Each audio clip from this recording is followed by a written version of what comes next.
the process smoother for our borrowers. Wonderful. Thank you. I yield back. Thank you. Thank you. Mr. Burlison, you're recognized for 5 minutes. Thank you, Madam Chair. Mr. Secretary, since coming to Congress, I have been really, when people ask me what are your thoughts, one of the things that I've taken away from this place and tried to convey back home is a shocking amount of espionage and activity from foreign adversaries into the United States. And some of those briefings that we've had included here in the Education Committee, particularly when it comes to China and their involvement and their form of elite capture that occurs. And so my question has to do with Section 117 of the Higher Education Act that mandates that the universities and colleges must report twice each year to the Secretary whenever they receive foreign monetary or non-monetary gifts in excess of $250,000, correct? Correct. Okay. In October of 2020, the Department of Education under the Trump administration conducted a study and they issued a report entitled Institutional Compliance with Section 117 of the Higher Education Act of 1965. This is the copy of the study. I'm sure that you reviewed that study before. I've been briefed, yes. Yes. Madam Chair, I'd like to enter this into the record if that's possible. Without objection. Thank you.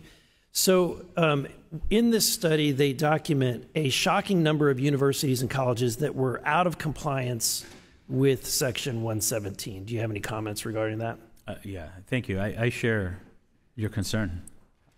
I'm a big believer that we have to stop any foreign influence in our schools. We're committed to that, and we're committed to working with you to make sure that we communicate what we're doing on that. I can tell you that the Department of Education has taken it seriously. We provided foreign gifts reports of over almost 39,000 foreign gifts that were given to universities, over $21 billion. So this is something that we communicate openly. We believe in the transparency.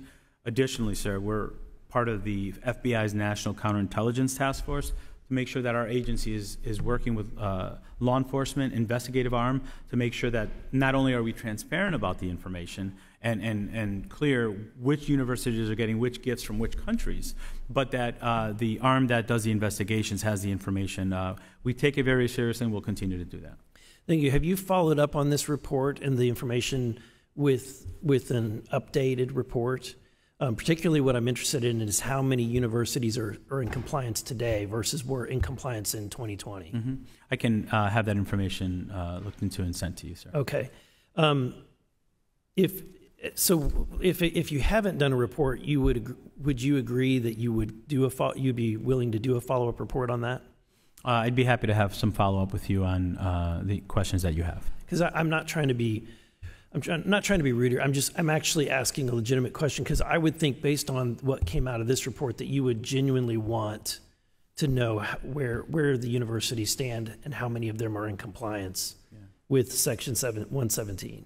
Yeah, we're definitely interested in making sure foreign influence is out of our schools, which is why we've reported more gifts than the previous administration. We're going to continue to work with the FBI's National Counterintelligence Task Force on investigations.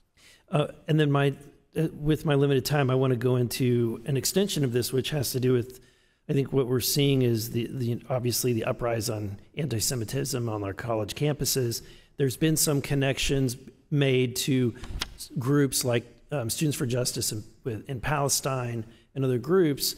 Are you investigating any foreign involvement or connections between foreign entities and funneling money into some of these groups? Thank you. Currently, we have 145 open investigations.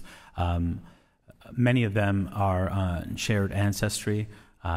What I can tell you is when we initiate an investigation, information comes out during the investigation that might move the investigation or broaden it. So while I can't comment specifically on your question, I can tell you that that's within the scope of information that we receive from schools, and if that is part of our investigation request, then it's something that would be investigated. And these groups, they can receive the money, but only directly through the universities. Is that correct, or can they receive money directly from the outside?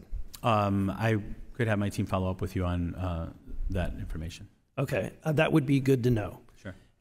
Thank you. My time has expired. Thank you, Mr. Burlison. Mr. Scott, you're recognized for 5 minutes. Thank you. Excuse me. No, I'm good.